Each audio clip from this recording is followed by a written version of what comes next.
My name is Sherry Guess, and this is the Heavily Metalled Podcast. On this podcast, I interview patients, medical professionals, and industry insiders, having important discussions regarding the all too commonly experienced but lesser identified symptoms of hypersensitivity to metals contained in implanted medical and dental hardware.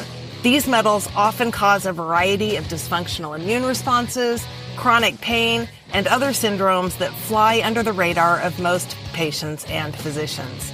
During these interviews, the patients and I discuss ideas for managing symptoms, share personal lifestyle modifications, and talk about how to advocate with and educate providers pre- and post-surgery, along with options found for implant removal and the how-to of adverse event reporting. This podcast does not give medical advice. From time to time, I may interview medical professionals that render personal opinions you can use to follow up with your individual provider. Let's roll. Hello, metalheads, and welcome to the jungle. Thanks for coming back for this edition of the Heavily Metalled Podcast. Today we have a special guest from Idaho, my good Facebook friend, admin, and head honcho over at Living with Gadolinium LLC, Debbie Heist Lambert. Welcome, Debbie, to Heavily Metalled.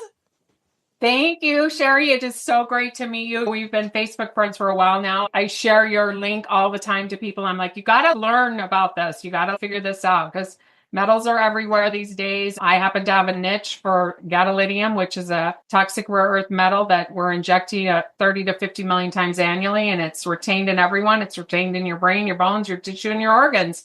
And a lot of people are getting sick and symptoms and side effects and new diagnoses, and it's just crazy. It's a topic we need to be talking about and bringing awareness to, not to prevent people from getting it, but at least so they have more information and informed consent. Informed consent's a huge thing for me. I can't wait to talk about all the things. Gadolinium is a hidden health crisis that impacts millions of people. Gadolinium toxicity and gadolinium deposition disease, known as GDD. Am I correct, Debbie? Yes, that's right. It's not a formal diagnosis, but it is a well-coined term and one that's used across the medical community. I can't imagine that they won't go with that. We don't have a formal diagnosis on the medical side yet, but we're moving that direction. So yet being the key word. Yeah. So for those who've ever had an MRI with this contrast, this conversation that Debbie and I are about to have could be life-changing. Her personal health journey has transformed her into a passionate advocate for truth, transparency, and informed consent in healthcare. Debbie Heist Lambert is the founder of Living with Gadolinium LLC and author of Gadolinium Deposition and Toxicity, Humanizing a Life-Changing Event. That's a book. If you stick around till the end, you'll find out how you can get a copy of Debbie's book for free. After suffering devastating health effects from repeated gadolinium exposure, Debbie had a near-death experience that changed her life's path. She believes that moment was God's way of calling her to a greater purpose and helping others navigate the often overlooked dangers of gadolinium, supporting those who feel unheard in the medical system. I'm super excited for, Debbie, your story of resilience and faith and advocacy. The risks of gadolinium-based contrast agents, discuss what it means to make truly informed, proactive healthcare decisions. Let's get into all the things, and let's start with your story. So how did gadolinium toxicity first impact your life, and what led you to your work? Sure. Thank you for having me. And I just want to say I'm a patient. First and foremost, I'm not a medical doctor. I don't give medical advice. None of our conversation should ever be taken as that. I always encourage people, seek a healthcare professional you trust, make sure you're having open dialogues and that you really understand what it is that you're putting in your body, because it is your body and you should have that choice and you need to know. We tell cancer patients, here's a whole packet of information, take it home and read it. It's all the things that we're going to give you and it will kill the cancer, but it's going to have an impact to your health as well. We don't do that with gadolinium, and informed consent the first 3 decades was really a thing that really wasn't even ever thought of. People just never even gave it a second thought, but now it is out on the radar screen, and there are agencies trying to get better about doing that. I think informed consent is probably the best thing that we can hope for when it comes to toxicity. Let's go back for a minute to the very beginning. So for those that are unfamiliar, can you explain exactly what gadolinium is, where it's used, and why it has become a concern in healthcare? And what are the gadolinium-based contrast agents? Sure. Gadolinium-based contrast agents, also referred to as a GBCA, is the gadolinium. It's an IV injection. No one ever goes and gets an MRI unless they're chasing an ailment or they need answers to an ailment that they're experiencing. So you go to the medical team. They really want to help you. They send you for an MRI, which is magnetic resonance imaging. It's very common. It's a gold standard. Part of that is that they'll inject you oftentimes with gadolinium, GBCA. That is a rare earth toxic metal that serves no biological reason to be in the human body. It is used in nuclear plants to cool the rods. It's used in all kinds of electronics, but it serves no reason to be in the human body except for that it makes us glow in the dark. It makes the image of our insides of our body glow in the dark, so it reduces their time to find out what's wrong in your body, because as it's glowing in the dark, they can see it quick and fast right there on the image, versus taking a whole lot of pictures and then having to spend time to go through each shot and each image that they took and comparing them and looking at the differences and trying to pinpoint the issue that's going on in the body. I think we're not supposed to glow in the dark. No, we're not. We're not supposed to glow in the dark. And that's the part about the gadolinium that really hasn't been talked about until just recent years. And the team that I'm part of and the support group that I'm a member of is growing about 300 to 400 people a month with concerns about gadolinium. They have new issues, new concerns. They're inflamed. They're not sleeping. There's just all these things. And what we know is that this glow in the dark element that we're putting in our body is stored. It's stored in the brain, the bones, the tissue, and the organs. And for the longest time, they just said it was a non-issue. It was inert. But we know that's not true. And the current philosophy is that it gets outside of the ligand. So they put a ligand or a wrapper on it when it's injected, and that was supposed to keep it safe. But for whatever reason, it's either penetrating through the ligand or the ligand is breaking apart. And I don't have the science. I don't claim to be an expert on that. But for whatever reason, we know, and they've acknowledged, in 2018, they released a letter that said, we acknowledge that some amount of the gadolinium is retained in the brain, the bones, the tissue, and the organ of everyone injected. And then what we also know is that it's cumulative. So the more injections you have, the more retention you will have. I know that you and I have talked outside the podcast window, and for my listeners, this is a learning experience for me because I've had gadolinium imaging and probably 2 or 3 maybe, but I had a 24-hour metal chelation test where they provoke the chelation to see what you excrete in your urine, and I have over 200 times the highest safe amount of gadolinium still in my body, and I have no knowledge of how to get rid of that. I just haven't had time to figure that part out yet. So again, super excited. 9 patients out of 10 will walk in and they will say, this is not toxic. It's all excreted by the body after imaging. Why are they still holding to that narrative? I think it's an old narrative, and old narratives take time to be changed. That was a mantra that they sang for 30 years. And even during the 4 injections that I got, no one ever mentioned gadolinium. No one ever mentioned that what they were injecting in my veins was retained, or that it may have health concerns that they didn't know about. They just didn't even mention it. And that's where the rub comes, is because every person should know what's being injected in their body. And I didn't even know it was a metal. So obviously for the metal allergic community, if you're allergic to metal, this is a quick surprise question, but how many people that are allergic to metals and reactive to metals as a population do you know are allergic to gadolinium? How big a thing is that? Or is just everybody? And that's where, I think we have to break that into 2 segments, right? So it is toxic, number one. It's toxic. It's rare earth metal. It doesn't serve any purpose to be in the human body. That's one point. The second point would be that, yes, sensitivities, allergies, like you talk about nickel, you talk about all these metals and metal sensitivities. Yes, that's going to set off autoimmune. That's going to set off inflammation. That's going to set off scarring. It can set off a whole host of things that we're not talking about, because, not to dish on medicine, and I say this often, we're learning as we go, but we've become so specialized in medicine that we're not looking at the human body as a holistic being. Because of that, we send people from doctor to doctor, and they only have a tiny percentage of what's really going on in the human body. We live in our bodies. We know our bodies. We know what's going on.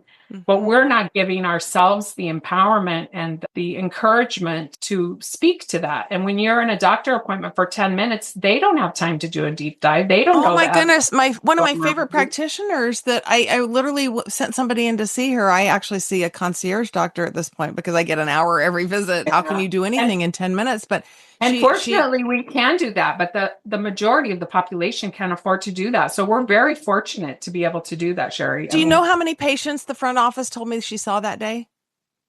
76 patients in one 8-hour day. Do the math. You can't help anyone with those numbers. Okay, so tell us what the difference is between gadolinium toxicity and gadolinium deposition disease.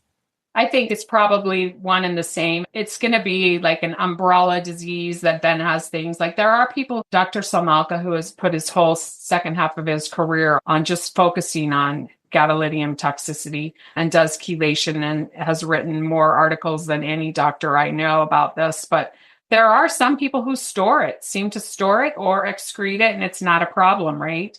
Oh, I store it. Right? Yeah, right. And it may not be problematic. So that they call that gadolinium storage condition.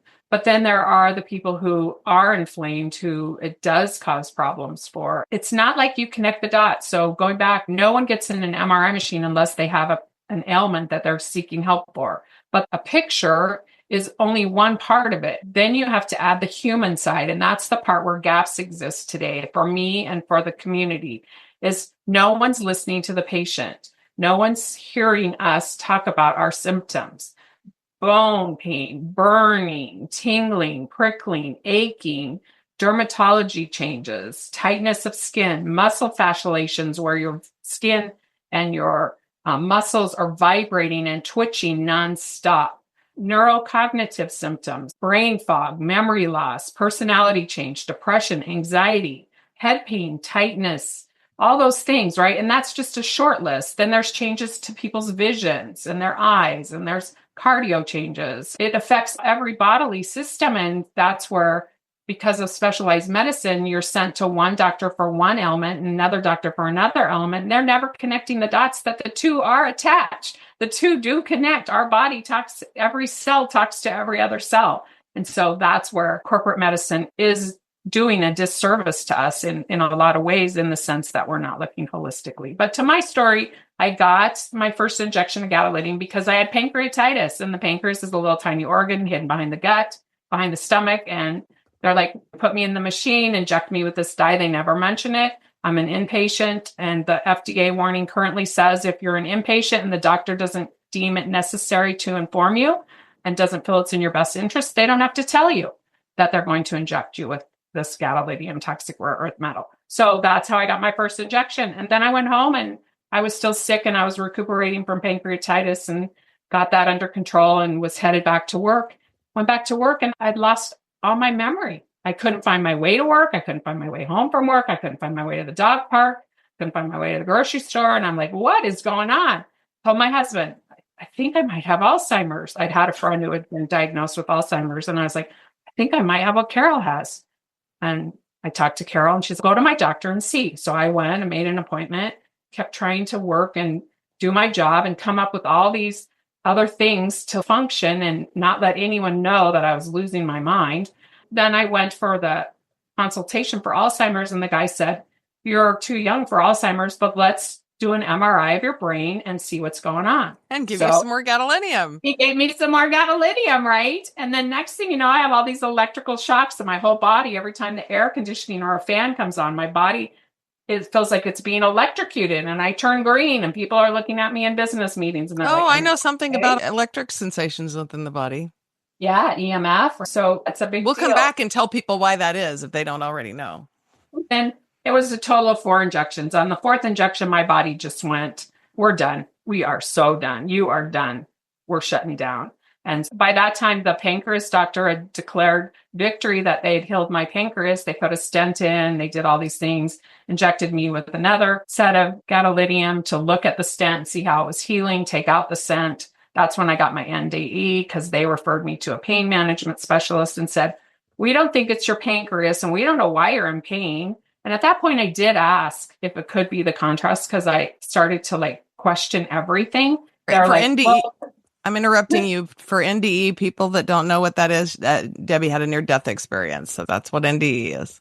Yeah. So that's when they sent me to a pain management specialist. They declared victory over healing my pancreas and my pancreatitis. They sent me to a pain specialist saying it could have been the contrast dye, but we would have done it the same way anyway because we needed to see the pancreas. And I just blew it off at that point. And then I went on to the pain management specialist where they did celiac plexus blocks, put me to sleep. And the third time they did that, I left my body. 4 angels laid their hands on my head. As I prayed to die, I just prayed that God would just take me home if I wasn't going to get better. And the angels laid their hands on my head and they said, "Don't fear, Debbie, we're here with you. Everything's going to be fine." And then I woke up in the top of the room and watched the doctors work on my body and had a little chat with God. And I love Just this casually had a little chat with God. I love this story because meeting God for the first time, there he is, and he's luminous, and the room is vibrant and glowing, and so calm. And does he have long hair and a beard? I don't really remember specific details about that. I just remember the glowing light and him sitting. So you can't tell me if he's Black Jesus.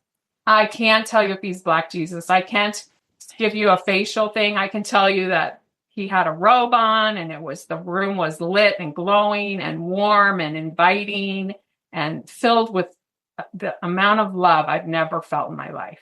And I just begged him to take me home. "Please let me come home. Don't send me back there." And he said, "No, you have a purpose and you need to go back." And I'm like, "I don't have a purpose. I've never had a purpose. I've never, ever had a purpose. No purpose. No purpose is important. Please let me come home." And he's, "No, if you will go back and you will listen to my whispers, you will have the opportunity to help many."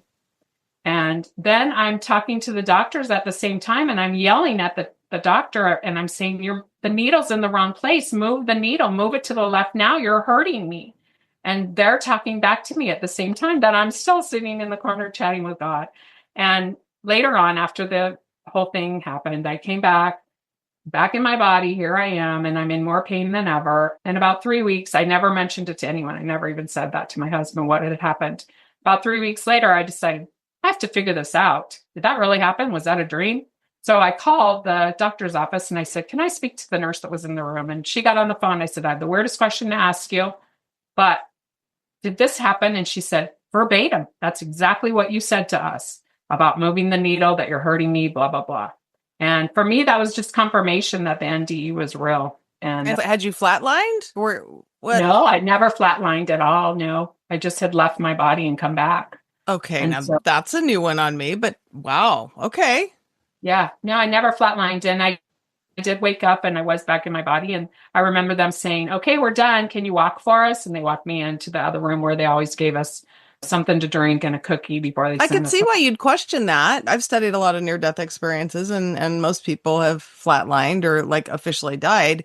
I think anyway, that's a whole other episode for another day. Yeah, that's a whole other episode. But for me, it was confirmation that I needed to listen to his whispers and that it really was God, the Holy Spirit, whatever label you choose to put on it. I have my own sense of peace about it. And I have been following that. And the Holy Spirit fills me often and I hear whispers. And a lot of times I wake up in the middle of the night with scripture, and I'm not a Bible person. I'm not a religious person. And for years it was like, where's this scripture coming from? And why am I getting it? And it's usually these messages that help me direct my steps and where I'm being led to serve next, or who I'm meant to contact with, or a meeting that might be coming up, and prepping me. And so I see the scripture as a tool that was just amazing. So I've become a real fan of biblical scripture, and I look forward to it when it arrives in the least opportune time. Sometimes that verse will come to me and I'll be like, I have to investigate that. No one expects a diagnostic tool to cause problems. So a lot of doctors never connect the dots. The patients don't connect the dots. And then as they get sicker and things go on, then maybe they don't. And so the numbers are really underreported for a lot of reasons. Doctors who know about gadolinium but don't want to feed the frenzy or fear, because it does create fear, they'll tell patients, let's not report that now. Let's work on your symptoms that you came in for. Or we're so focused on your current symptoms, let's deal with that later. Let's handle what's on the most important, and that's the ailment that you're here for. And so we never look bigger and broader at the whole subject. And so It's underreported. That's one thing. But we are seeing, since the pandemic, as horrible and horrifying as the pandemic continues to be, we are learning a lot and we are able to see a lot more things and talk about a lot more things, right? And I'll read you the statement after the pandemic came out. And one of the things about the pandemic that I like to raise when I talk to people like yourself is when you have inflammation in the body and then you jump in an MRI machine and you inject a toxic rare earth metal that's just going to have to find a partner on the dance floor. And gadolinium molecule is the same size as calcium. It's a calcium channel. It's a calcium, replaces calcium in the body. And it takes the place of the calcium. And I can't really speak to the chemistry part of that. I have a friend who could do a great job. But you need to know that gadolinium molecule is the same size as calcium. And it's going to replenish the calcium that's in your bone marrow and in all the parts of your body that make your body function well.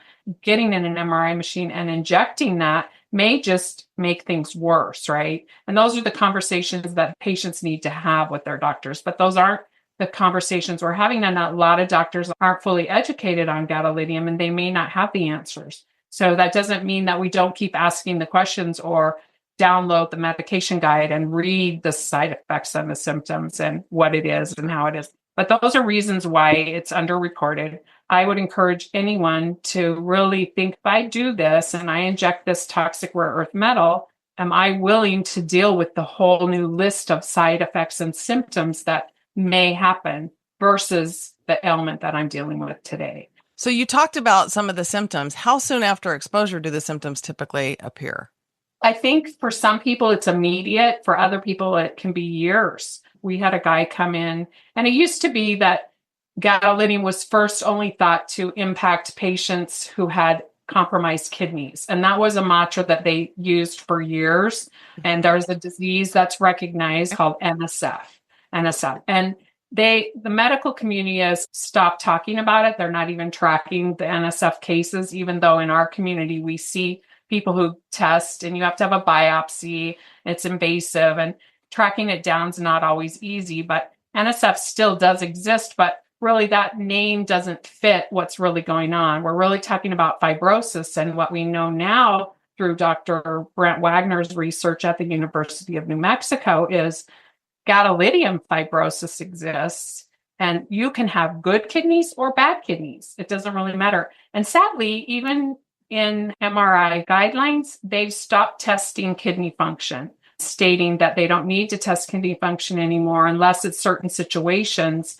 But we used to test kidney function all the time, or it used to be encouraged, and that's no longer part of their protocol. Patients have to be their own advocate. And if you have kidney problems or you think you have kidney problems, you need to test your kidney function before you inject a heavy rare earth metal. But that's not the point. NSF, we still see cases of it. We also have recoined the name or learned more. Science evolves and we've learned more. It's not just about kidney function and fibrosis. It's about fibrosis from a heavy metal that's being injected into the body. And we do see that. We call that gadolinium fibrosis, right? Okay, so. Point taken. Is there any other particular population that's at risk besides those perhaps with kidneys? I think that was the main one. But now we know that we see gadolinium nanoparticles in the kidneys. We see the mitochondria is really, there's several studies about the mitochondria and how the gadolinium gets inside the cell of the mitochondria. And so when you talk about a nation of people who are complaining of chronic fatigue, what role does that heavy metal that's inside the mitochondria cell play? Because to me, I'm just a layperson, but I'm thinking if it's setting off more inflammation in the mitochondria cell, then of course you're going to feel chronic fatigue. And of course you're going to, as your body weakens and your immune system weakens, you're going to be more susceptible to other things. We see a lot of people with autoimmune diseases, thyroids. It seems to hijack the thyroids, the teeth. People spend tons and tons of money on their teeth. Their teeth start to fall apart, they crack. And is that because it's the same size molecule as calcium and calcium's part of our teeth? Those are all questions that we need to be asking, and we need to really weigh when we decide if we're going to inject it into the human body. Are there any early warning signs that people should look for before agreeing to an MRI with contrast? I don't know what the early signs would be. I will tell you that we've worked really hard, and it's the patient community who continues to bring awareness to this. And it will tell you what the CDC recently came out and said. And that's, for me, why I hope it will open the dialogue and move it further. So just a quick 2-sentence statement from the CDC: gadolinium toxicity has the potential to cause disease in humans, and even in small amounts may be associated with significant morbidity and mortality. Gadolinium toxicity can affect many bodily systems, including the musculoskeletal, the brain, the skin, the renal, and the neurological systems. So for the CDC to come out with such a strong statement, morbidity and mortality, significant morbidity and mortality, that's a huge statement. But the FDA website still hasn't been updated since 2018, in which they say there's a black box warning, or there's more of a warning about gadolinium and you should minimize your exposure to it and blah, blah, blah. Why doesn't everybody get that flyer with the CDC statement as they're walking in for their MRI? I think we know the answer to that. It would cause fear, right? And it would cause fear and people wouldn't do it. The balance in all of this is going to be life and death. Is it a life and death situation that you're getting into an MRI machine? Are there other options? Could they do the MRI without the gadolinium and just change the way that they're taking the pictures? They can. We know that. And we have a lot of people who go and they refuse the gadolinium. Unfortunately, the insurance companies are now canceling doctor appointments if you refuse the contrast. So I had a breast cancer scare last year, and they wanted to do an MRI of the breast, and it was with contrast. I caught that. I stopped it and literally had a conversation with the radiologist, breast surgeon, and the breast imaging center. And they said there is literally no other way to do this test. The test would be useless. It wouldn't give us any of the information we're looking for. It's not an option. You might as well just not have it without contrast because it won't do anything. True or false? There are equal amount of studies and research papers that say the contrast does not change the diagnosis for breast cancer. There are equal studies out there. But would the imaging without the contrast be as clear? Well, because that's it's going to come down. I will say that we have lots of people who come to the group and turn down contrast, and they come back to us, whether it's the brain, the breast, other organs, and they say, guess what? I turned down the contrast thanks to this group. And guess what? My doctor still saw everything they needed to see to move forward with my diagnosis. That's fantastic. Are there any ways to test for gadolinium sensitivity before exposure? I think that's what we need to be moving towards. And that's where I love you and your group and all the awareness you bring is, yes, let's start to test. I was recently with a family member who had this isn't gadolinium based, but they had a widowmaker's heart attack, right? A full blockage, like 96% blockage. When I asked the doctor, can we do a scratch test for metals to see before you put a stent in? Because what is the stent made of? What kind of metals are in that stent? Blah, blah, blah. What if the person you're putting the stent into has a sensitivity to metals? Yep. What will their health be like, right? After they put in a metal stent, which is just going to create more inflammation and more problems. And the answer was, we don't have time, number one. And number two, we don't do those tests. That is an easy test, as Sherry. A scratch test, a 15-minute scratch test, a quick blood, whatever. We can do those things. And I think we need to move that direction. And I wonder how hard it would be and I'm going to reach out to actually ask this question to people like Orthopedic Analysis and Melisa and the Sensi Band, who I just ran an episode with. How hard would it be for them to develop an LTT test for gadolinium, a patch test or a skin test for gadolinium? In theory, wouldn't that be relatively simple? I would think so. I would think that if we can test and we know that people are allergic to other metals, then they're going to have sensitivity, right? Just like nuts. If you're allergic to one nut, chances are you're allergic to other nuts. So yeah, we're just not asking the right questions, really, truthfully. Okay, so this leads into then how is gadolinium toxicity or GDD diagnosed? Are there reliable tests at all at this point? The test that we use, because everyone who's injected retains it. So what do? We have people running urine tests for gadolinium. We encourage people, if you're going to run a test for gadolinium, you're going to spend 24 hours collecting your urine, Do a full panel, get a test on all your metals. And that way you'll know what toxicity load you have on all metals, not just gadolinium. For people who don't know, what doctor orders that test? We use doctor's data. There are several labs, doctor data. A lot of people will go through the Mayo Clinic. They keep changing the minimum, the acceptable range levels. It should be 0. There should never be gadolinium in the human body, but there is. And now we're getting it lots of ways, including we get it through our soft drinks and our water supply. We're starting to normalize that everyone's going to have some gadolinium in their body. It's becoming a normalized conversation, which is sad because it's really not normal to have it in the human body. So a urine test doctor's data would probably have a list of providers in your area that could offer that. Yeah, you just want to get a urine test. It's helpful in that it shows your toxicity load. It shows how much your body's excreting at the point that you do the urine test. It's not good for anything else. It's not good for anything other than a snapshot picture to say your toxicity level's this. And it can come back in normal ranges depending on the last time you had an injection. So if you wait a couple years and you're just connecting the dots, you could get a urine test that says you're well within normal ranges, but you're still having symptoms. So how helpful is that? It's probably not very helpful. So you could provoke it with a chelating agent, but that's like poking the bear, right? And then you may redistribute the gadolinium in the body. You may free it up and it may move around. And then you've got new symptoms. And then you've got what we call flares. So there's conscious choice and decision. Do I want to do that? Don't I want to do that? And what do I do?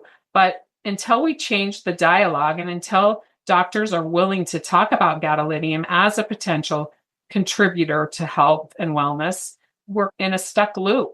And doctors aren't willing to. Now, whether that's to prevent lawsuits and they're concerned about all of that whole thing, which is a whole nother show, I can't speak to that. But I can tell you that we do 90% or better, 91% when they were polled said they were never afforded any type of informed consent before they were injected. So why is that? That has to be fear-based. And if there's fear within patients that they may not want to do that, then maybe we shouldn't be doing it in the first place. Because if patients have to be fearful of a diagnostic tool that's intended to help them, that's not healthcare. That's not wellness care. That's sick care. And so we have to change that dialogue. And I'm always going to be an advocate for that. Okay, put a pause for a second. I want to go back. The doctor's data urine test, the initial one, is that provoked or is that not provoked? So the urine test that you would get typically would be unprovoked. You can go back and do a provoked test, but as I just mentioned, there are risks with that. I think when I said that I have 200 times the highest safe amount, that was a provoked test. Yes, so, and my number went from 8.4 to 99 when I provoked it. So it does jump up by 10 times. So that it's a 24-hour urine collection, correct? Yes, 24-hour. And people do less, but I would always encourage people to do a 24-hour. So let me jump to what challenges patients face in getting a proper diagnosis. Who diagnoses this? No one is diagnosing it. That's the problem. Okay. People are gaslit, shamed, bullied, told that they need to go for psych evals. Their families, because the brain, if it's in the brain and you all of a sudden start to get OCD and rumination and you're not sleeping and all those things, right? That's all adding to angst, anxiety, fear, all of that, right? It's still real. The symptoms are very real, but we see that as a pattern of gadolinium toxicity where people just don't sleep. People pain levels are so high. So I wonder if that's why I don't sleep. It's probably a combination of that and the metals, but I've never had sleep issues until 2017 when my health issues onset. And sleep is insane. What I have to take to go to sleep is ridiculous. And there are great products, and I started a product, and I won't talk about them here, but the metal is impacting the pineal gland, and that impacts the melatonins and the cytokines and all of that, and that's not cool either. But I think you should talk about the product. We're all out here dying. Don't be keeping a secret, Debbie. I've used a lot of products, and I will say that the one I'm currently using is by Root Brand, and it's by invitation only. And they have a host of products, and it's developed by a scientist who's a doctor, and she's into nutraceuticals, and she does a lot of really cool things with it. We'll put a link in the show notes to that, and a link will be in your bio so people will be able to reach out to you. But and I have a page. We can put the page on there that talks about it. We'll do that. Yeah, and I don't make money off of it. It's important to me to never make money off of gadolinium. I'm about helping people heal. Chelation is one treatment. We talked a little bit about Dr. Samalka, DTPA, EDTA. Those are two chelation protocols that we know. Those drugs or those products can have enough to attach and pull the gadolinium out of the Both body. of them, That's whether it's only EDTA or DTPA, they're both acceptable. They're both acceptable and they're used readily. And we have a lot. But the thing about that is it takes a lot of treatments, right? So insurance pays to inject this heavy metal in you, but then it doesn't pay anything to do the chelation therapy. And so you're spending a lot of money. A lot of us travel. I traveled 9 hours to Seattle, Washington to do my chelation. And you're paying a hotel expense. You're away from your family and your friends. Does it work? It works though. Yes, it works. And how many treatments did you need? I did a dozen treatments over a year. I did one a month for a year, and it did help me. I talked about my brain fog and my dementia-like symptoms. And when they tested my brain, that's a part of the story we didn't touch on, is they did test my brain and they did find my brain was not functioning in 4 areas. And that my brain functioned fine until I got gadolinium, and then 4 areas it didn't. Can we prove it? No. That's the thing about gadolinium. It's hard to prove. And maybe that's why doctors don't want to talk about it or whatever. Can the body naturally detox from it? Do we have any mechanism for detoxing it naturally? I think our body is amazing, right? This human body that God created for us is just amazing. And it wants to heal and it wants to run in homeostasis. And it's us that's filling it with toxins. So yes, food, right? Cilantro, all kinds of things, whether we acknowledge it or not. Our water is contaminated, our soil is contaminated, our food is contaminated. And so it doesn't give us the nutrients we need. And that's where, for me, the root products has been helpful because it is nutrition based. It not only eradicates the toxins, but it puts back nutrients in a bioavailable way that our body can absorb those nutrients that we're not getting in our food. And then that jumpstarts our body's ability to start creating new and healthy cells. Our body replenishes all its cells, every 7 years or something. Yeah, we have ways to do that. And now, a word from our sponsor. Attention metalheads. Are you struggling with skin rashes, joint and systemic pain, or fatigue that just won't go away? Type 4 metal allergy is often overlooked as a culprit in many of today's chronic illnesses. Get to the root of the problem with Melisa testing. Melisa is a scientifically proven and clinically validated test that measures immune reactivity to metal allergens like nickel, cobalt, and titanium. With fast and reliable results, you can get the answers you need to find relief and live a healthier life. Don't let metal allergies control your life any longer. Visit melisa.org to learn more and schedule your test. Trust us, you'll be glad you did. Melisa, a valuable diagnostic tool in medicine. Ever read the book The God Memorandum by Og Mandino? No, but I will. With Debbie talking about how the body is a great healer and the body replenishes itself. Probably the most incredible thing I've ever read on the human body is something called The God Memorandum by O.G. Mandino. Go look it up. You can find it online. It'll take you 30 minutes to read it. It is absolutely fascinating. And it could be a fantastic tool for recovery. Actually, link to that in the show notes too. It should be free online. That's incredible. And I think you'll enjoy reading that. Tell me about what other holistic or integrative approaches you do. I think energy healing is important. I just started working with some quantum energy healers and the AO scanner and how we tune into that. I think brain spotting, I think I've mentioned that to you. Brain spotting is a way to repair the trauma in our head, which is what records all this stuff that goes on. And the vagus nerve and the emotional side is stored elsewhere in the plexus. And we have to reconcile that in order to release trauma. If not, that trauma is trapped inside those cells and it's feeding our fear, fight and flight mechanisms, which just feed disease and illness. And for people who think that's hoodoo voodoo, I've got a really good friend. Our brains are so important. And I mentioned to you, I've done some brain retraining through Dr. Kim DeRamo and the Dynamic Neural Retraining System, or DNRS. Some of those programs are fantastic. We've talked about Gupta and Primal Trust on some other episodes, but I have a friend of mine. His name is Simon. He lives in Germany. Simon's been very sick for a long time. We don't know if it's long COVID, a reaction to a dental material. It's not a metal allergy, but poor Simon has just really struggled for 3 or 4 years. We met online and He is finally starting to heal, and he is using a vagus nerve stimulator called NeuroSym, I think, NeuroSym. I'll put the link to that in the show notes. But he is actually starting to heal, and he's doing nothing else. The kid, Yeah, he right. lives far out in the Yeah. country in Germany, doesn't have a lot of money, doesn't have a lot of resources, but he's doing that, and he's healing. Yeah. And I think the AO scanner, it works with the vibrations, it works with the energy of vibration, and it's amazing. And Dr.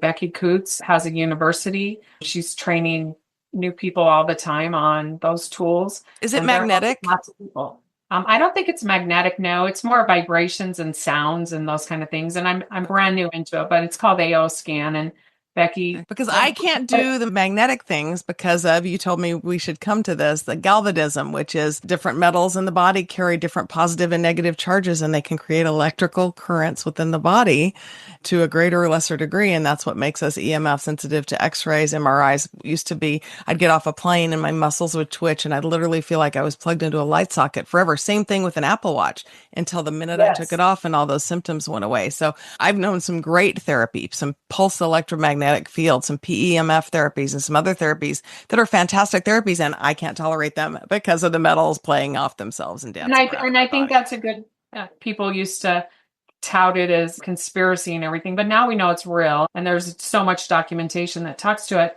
Even me, when I drive from where I live to my cabin, which is just 100 miles from here, just the amount of cell phone towers, the lights, all of that is so far reduced. I can feel my body. My friends laugh because they're like, "You're going to the cabin to relax, aren't you?" And my body actually feels the change as we move further up the mountain and get closer and further away from all of the cell phone towers and stuff. I tell you, the one And thing that's I the can't whole do is put thing. my cell phone in another room to sleep and turn off my Yeah, Wi-Fi. I right. haven't graduated to that level yet. Just saying. Yeah. And there's a group of people called sensitives who live in West Virginia. They live off grid. We have some other people who are living in Washington off grid. I think the further we get off grid away from this, a lot of GAD people say they feel better. Just, yeah, we're going to learn a lot in the next 10 years about that whole thing. But I was going it to kind of ask makes you if there were sense. specific supplements or diet changes that you think help.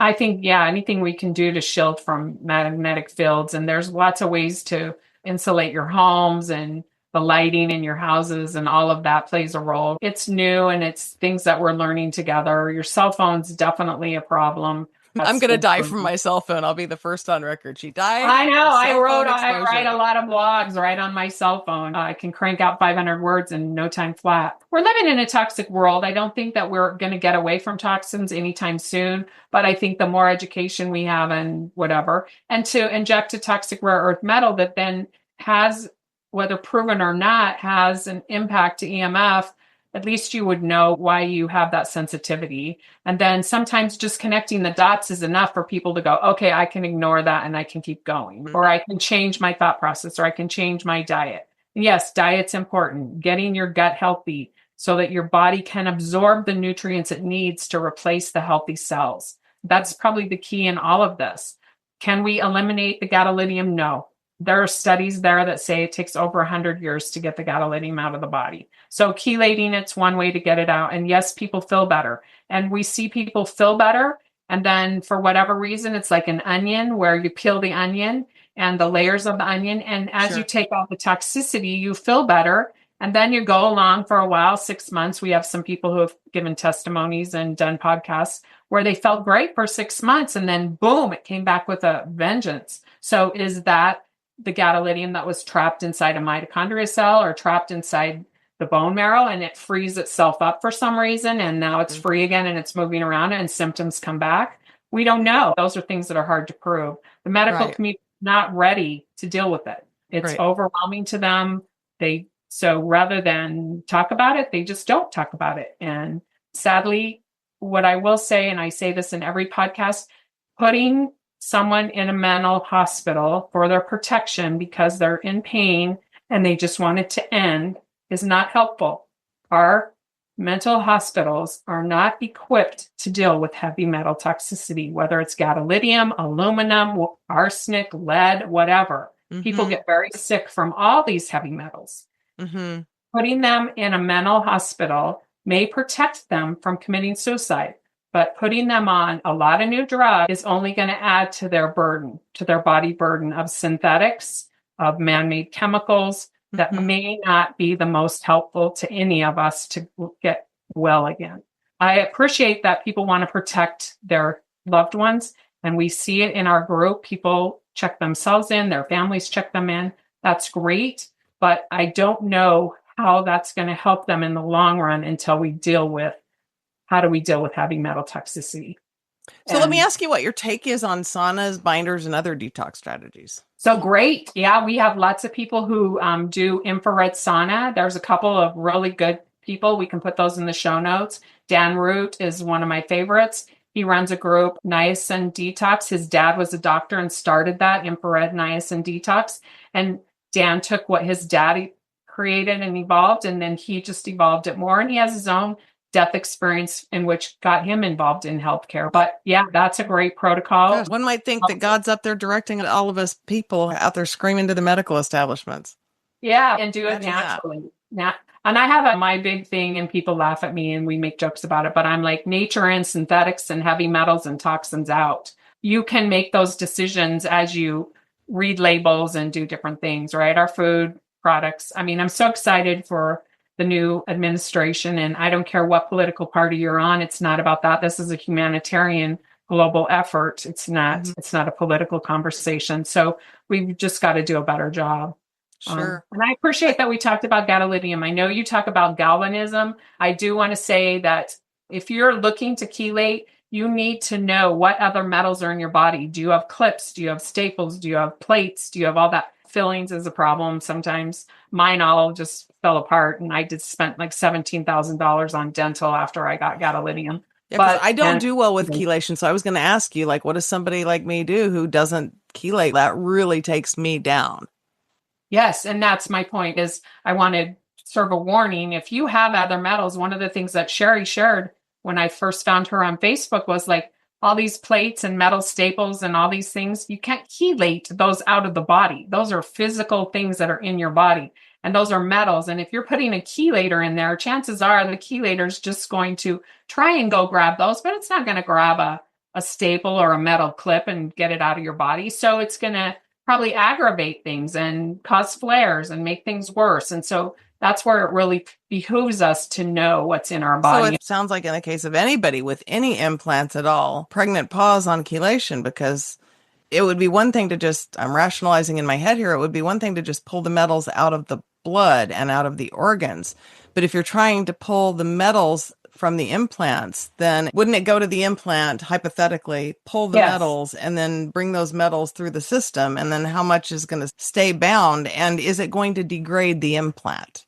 There probably have not been studies on that, I would imagine. And that's where studies are lacking, right? I think those are patient conversations. That's where patients bring a wealth of knowledge to the conversation. I have these metal plates. I have these clips. The sickest person I've ever met in my group, and I just pray for her every day, had a huge metal plate in her face.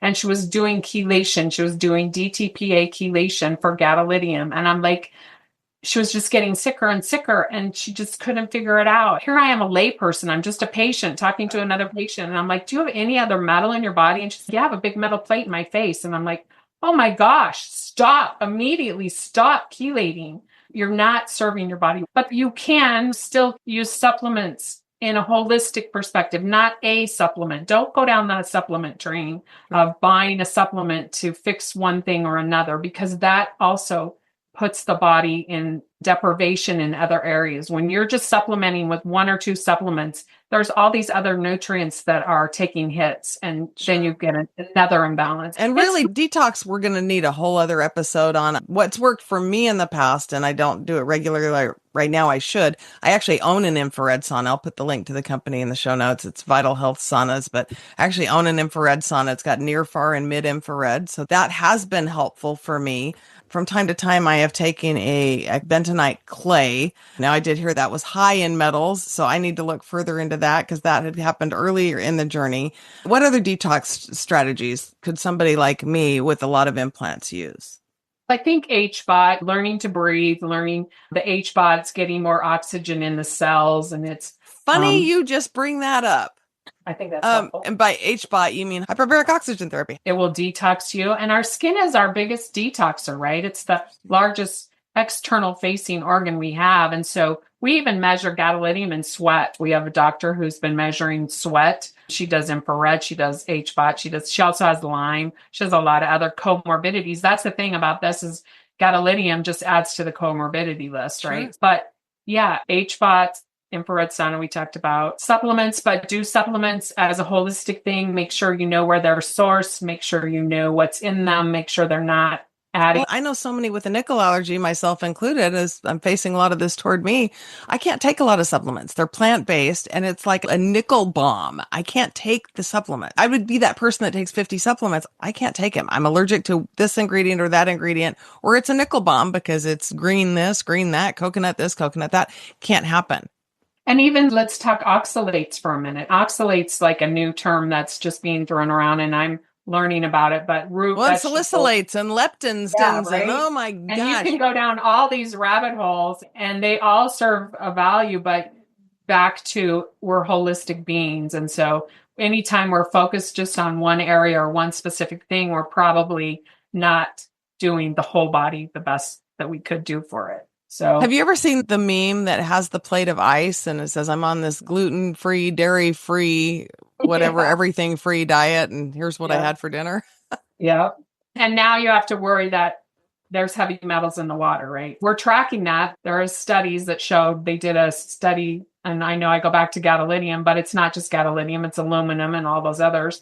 And it's funny that we talk about those. But the funniest thing about gadolinium is it's not on any heavy metal list. You pull up a heavy metal list and it'll talk about aluminum and lead and arsenic and all those, but you'll never find gadolinium on that list. And I just wonder, is it because it's the only one that we're purposely injecting into the human body right now? I don't know, but we need to change the dialogue. And that's what this podcast is about. It's about raising awareness. It's about asking questions in new ways, asking old questions in different ways, being curious. Yeah. That's what we're trying to do. Let me ask you about this. I have not tried it yet because I've had other things on my radar, but for detox, do you know anything about TRS spray? Have you heard about TRS and gadolinium?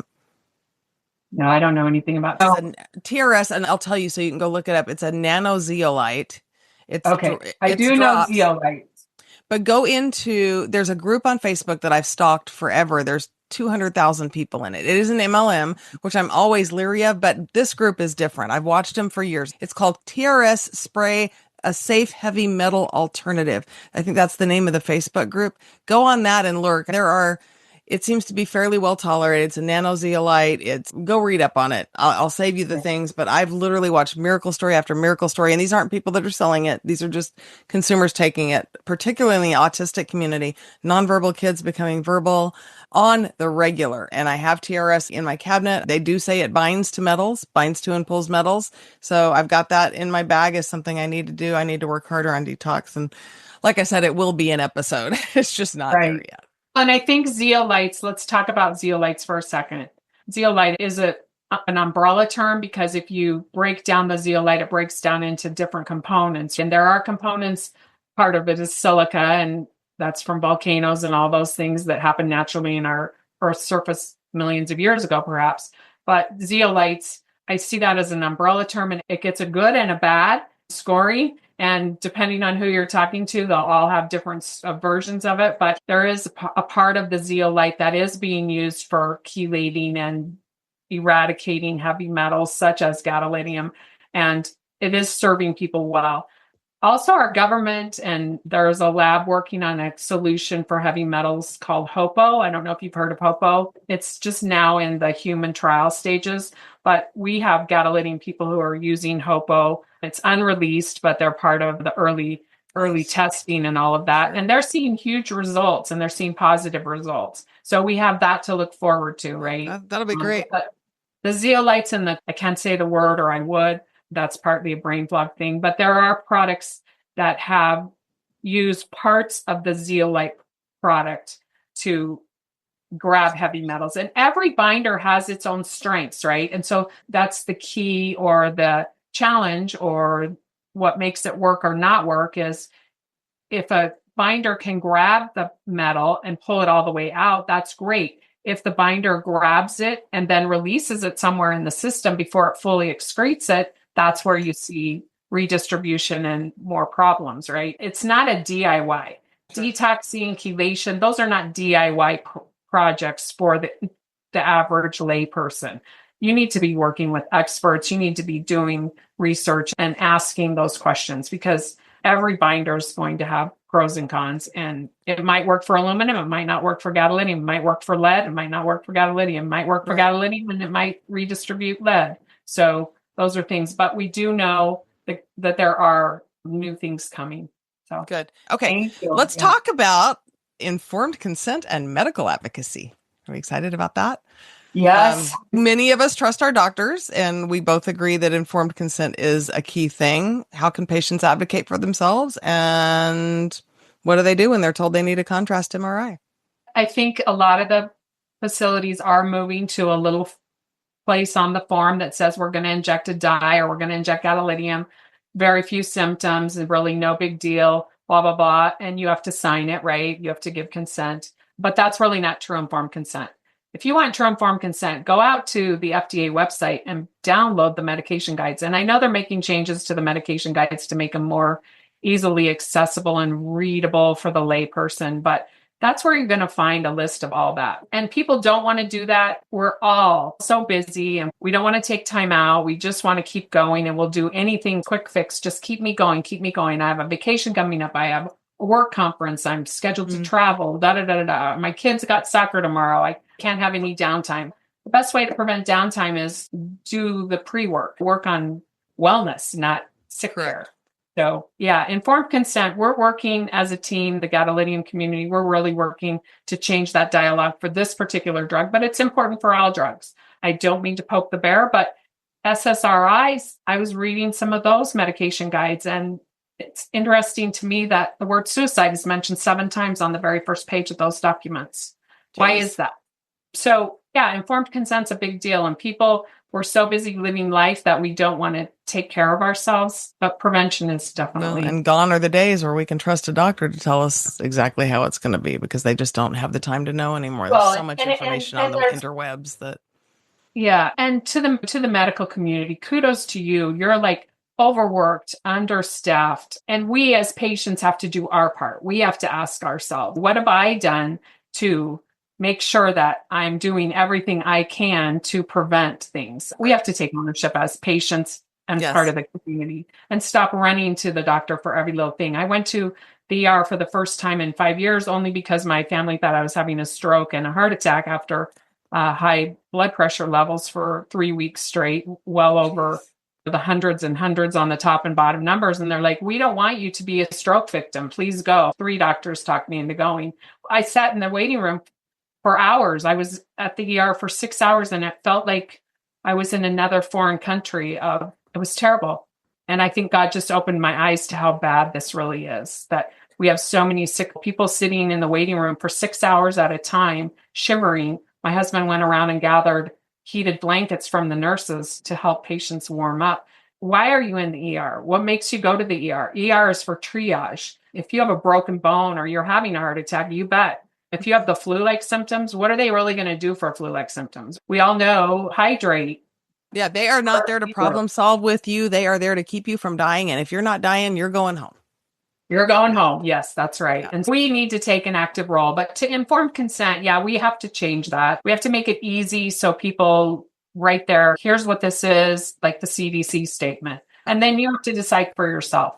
So are there safer alternatives to gadolinium-based contrast agents, and what are they? Gadolinium is the only one that they're using with MRI right now. I thought they were using iodine agents for some. That's for CT scans. CT scans use iodine. The downside of CT, or one of the warning factors when you talk about CT, is the radiation load that you get with CT scans. But it uses their contrast typically, and I'm not an expert and I'm not giving medical advice, but CT scans use an iodine-based contrast. And the body knows what to do with salts, right? So it knows how to process salt in and out. So let me speak to the radiation thing for just a minute. And this is going down a rabbit hole, and I'm going to have my PCP, who's the specialist in this, on eventually. But he would say having one CT is the equivalent to smoking a pack a day for 20 years. I've brought that up to a lot of medical people that actually were not dismissive. And I feel like they were really well credentialed, and a lot of holistic dentists also that are using cone beam CT scans and things. And they're very holistic. I'm wondering out loud, this is just perusing, if that narrative is old and if the radiation is in fact much less than it used to be, because that's what I'm hearing today. And that could be. We're only as knowledgeable as the things that we know. Yeah, so if you've had time to study that and you can fact check me, drop me a note. And the neurologist I was seeing, she was like, I would rather put you in an MRI machine than a CT because of the radiation. So every doctor's going to have their own narrative. Their own narrative. They're going to have their own wish list for their patients. They're doing kudos to the medical community. Those who still every day show up and try to help patients. Kudos to the medical community who doesn't gaslight their patients. I'm going to tag on that. Yes. Yeah. Gaslighting. Stop the gaslighting. Stop putting in the medical charts that patients think they're heavy metal experts because they have gadolinium poisoning. That's not what we think. We think that it's causing symptoms and we need your help. Patients don't go to the doctor unless they have a problem. Very few patients are all about going to the doctor. So correct me again, the MRI contrast is only gadolinium based, no matter the name. Is that correct? That's correct. I think there are currently 8 different ones. So there's macrocyclic and linear. A lot of countries no longer use the linear. The United States took a wait and see approach and they still use linear, but I follow a lot of the radiology groups and they are starting to use less linear and more macrocyclic versions. There's 8 different versions of the drug out there. What does that mean? What does macrocyclic versus linear mean? It's just the difference in what the ligand that they use is to protect the gadolinium from being absorbed by the human body or getting out. I think we've covered if it's an MRI agent, it's gadolinium, but can you talk about some of the brand names, or is that the right? I don't want to mention brand names because that upsets people. But I would say that there are... We'd like to live to see another day. Right.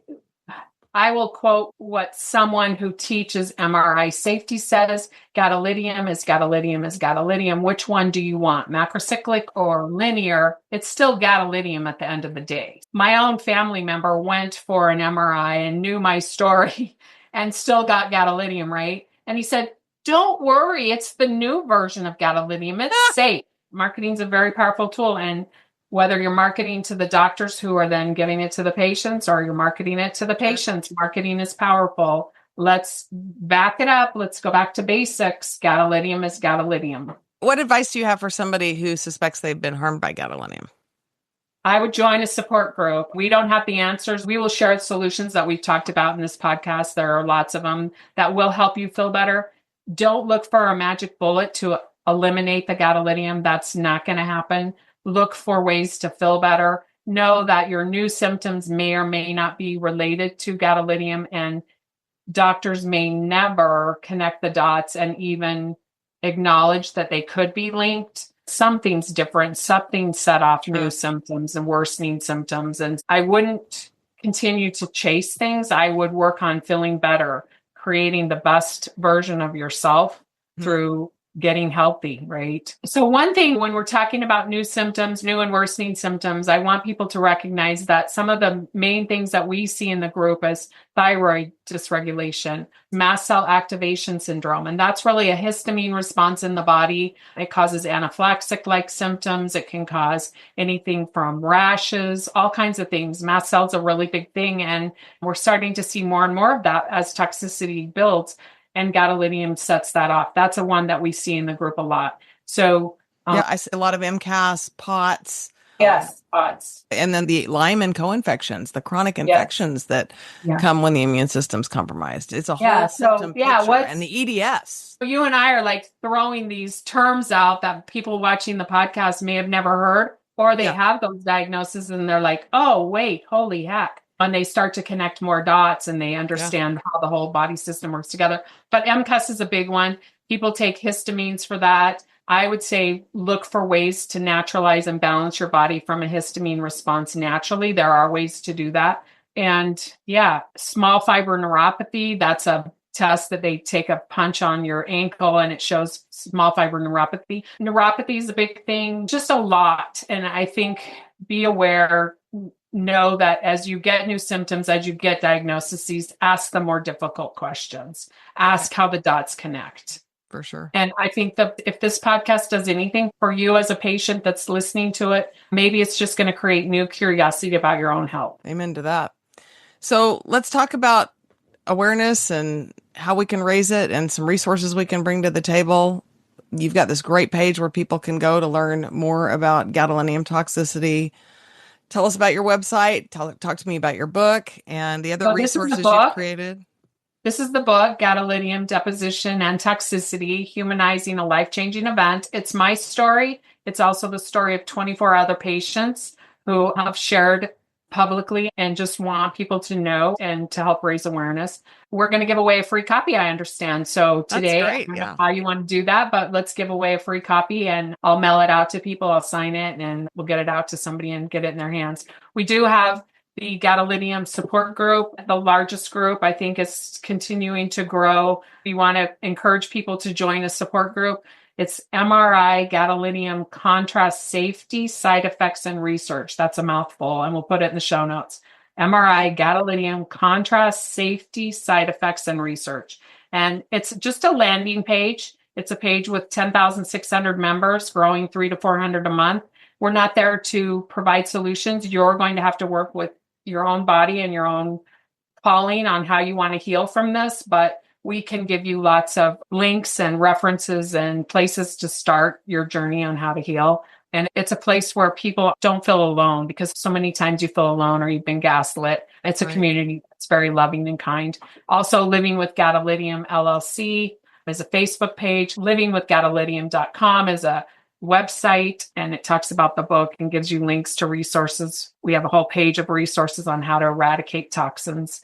So that's a good place to go. Also, before I was poisoned, there was a whole group of people, and some of them have since passed. But two people that started that group were Sharon Williams and Gribbs Hubbs, and that's called GadoliniumToxicity.com. And if you're not a social media fan, but you have the internet, GadoliniumToxicity.com is a good place to go and start your journey to figure this out.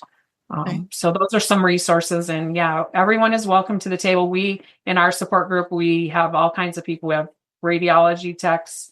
We have all kinds of people who may not have gadolinium toxicity, but have mercury toxicity or have Lyme disease, and they can add value to the conversation. It's interesting to me. I was in one group a while back, and I just jumped in there to research a cancer drug that's an old cancer drug. And I started talking to people in that group, and it's a group with over 10,000 people. And within 3 days, over 100 people jumped out of that group and into the gadolinium group because they were like, I thought my symptoms were related to the cancer drugs. Now I'm thinking my symptoms are related to the gadolinium. So it is a comorbidity situation, right? Yeah. Crazy how that works. Yeah. So in wrapping up, what do you think, if you had to take one thing, what's one thing you wish everybody knew about gadolinium and the potential risks? It serves no reason to be injected into the human body. Okay. If listeners take away one message from today's episode, what should it be? Be your own advocate. Do your research. Don't blindly trust. Blind trust is an avenue to introduce new issues. Don't do it. Be your own advocate. I'm going to circle back around before I close, but there's a couple of deep dive questions. How do regulatory bodies like the FDA and the EMA address gadolinium safety concerns? They don't. They ignore it. The only avenue that patients have to report adverse events is through the FDA websites, which are difficult to find. And we not anymore. There's a link in the show notes. Every show, there's a link in the show notes for that. Yes, but they're not talking to each other and they're not talking to patients. If you're under the impression that the FDA works for you, Mr. Patient, no, they work for the manufacturers. Their job is to work with the manufacturers to ensure that information is known about the products that are being released for consumption. But there's a big misunderstanding about the roles of those agencies. So make sure you understand what those agencies do and do not do for patients. Are there any class action lawsuits or legal recourse for those that have been harmed?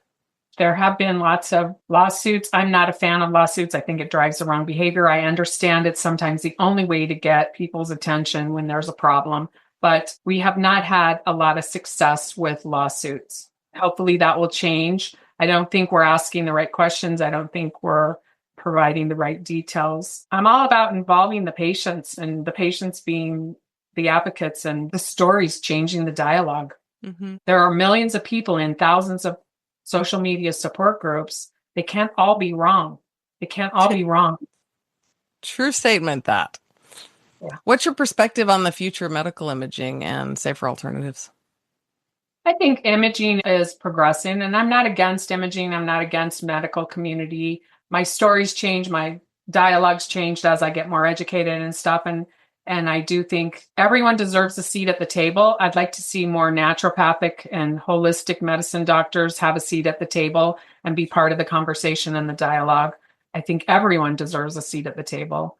Imaging is going to change. We're seeing it already. The machines are changing. They have handheld versions. I took the MRI safety class in 2019 for where the RADs go and get certified. And it was an amazing week. I learned so much. And a lot of that was what they covered. There was a whole section just covered on lawsuits and how we get there and what we need to do and blah, blah, blah. And yeah, it's a part of the conversation, but let's make it about wellness, not about sick care.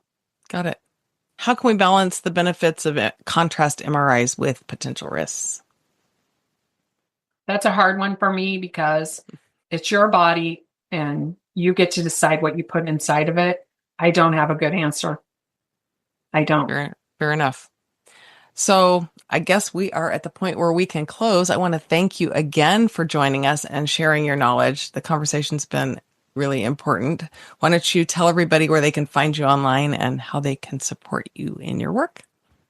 Yeah, feel free to go to livingwithgadolinium.com on the internet or go to Living with Gadolinium LLC Facebook. The Facebook page is not set up for open dialogue.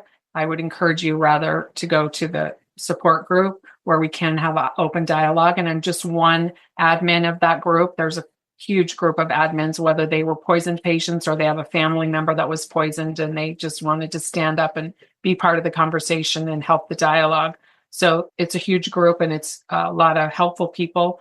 So I would reach out to the support group that we talked about. You can reach me there. I monitor it. I'm not as involved as I was day to day at one point, but that's because I'm trying to get the awareness up to a higher, newer level so that we're all addressing it and we're all talking about it because the dialogue is important. Awesome. So important. Debbie, I just want to thank you for all that you've done for our community, for my metal allergic community, for the metal toxic community, and just for spreading and raising awareness about this really important issue. Guys, we're going to put everything in the show notes. I always do. There's tons of great information there. FDA adverse event reporting, all of Debbie's important links and info that we talked about on the show notes today, the petition to urge providers and facilities to screen patients for metal hypersensitivity and all the things. And I cannot get this message out there. Debbie can't get this message out there if you don't like, comment, and share these episodes. Every little comment, like, thumbs up, share really gets us out in front of the algorithm. It tells us, hey, we like this. We want to see more of this content. So we're going to incentivize you to do that right here for a minute. If you will like this episode, share this episode, go and follow Living with Gadolinium LLC on Facebook or on their social profiles. Comment that you've done so with your info in the comments, not personalized info, but just comment that you've done it. We will put you in a drawing to give away Debbie's great book, and we will announce the winners to be determined in the future. If you will do those things, we'll get the word out and get some great information in your hands. And Debbie, I just want to thank you again for coming on today. Thank you. And yeah, go to Amazon.com. That's where the book is. You'll find the book there. So yep, and link in the show notes for that as well. And just again, in closing, thanks again for joining with me to tell the medical community that we're not going to take it anymore. Thank you for tuning in today. Please don't forget to follow me on social media and to like, share, and subscribe. My primary mission is reaching out to others who may be suffering from hypersensitivity reactions to metal implants and pointing them to resources that can assist with hope, help, and healing. If you know someone that suffers from a chronic illness, you might ask if they have any implanted metal hardware, and if they've ever had a reaction to jewelry or metals of any kind. Might not even be on their radar. Visit us at heavilymetal.com, where you can find images and documentation relating to our show today, as well as a number of valuable resources and links to assist you on your own personal healing journey. Until next time, keep on rocking.